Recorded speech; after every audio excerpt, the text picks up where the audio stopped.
নমস্কার। Primary TET 2022-এর দের নিয়ে কিছু আপডেট।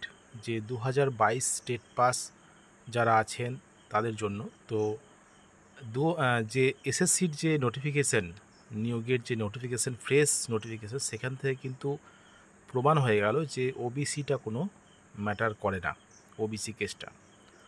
তো এটা প্রমাণ হয়ে গেল। তো যাই হোক, আমরা দেখব। আর জুলাই মাসে তো আছে ওবিসি কেসটা। তো 2022-এর যে নিয়োগের নোটিফিকেশান, অর্থাৎ 2022 স্টেট পাসদের জন্য যে নিয়োগের নোটিফিকেশান, সেখানে কত শূন্যপদ থাকবে সে সম্পর্কে একটা তথ্য দেবো কালকের একটা ভিডিওতে।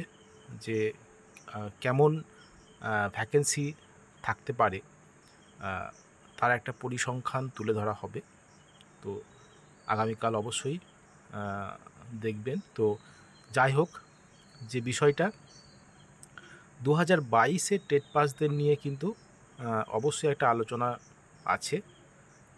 যেহেতু 2014, 2017-র ম্যাক্সিমাম ক্যান্ডিডেট কিন্তু কেউ পড়ে নেই, যে আছে 2022-এর টেট পাস।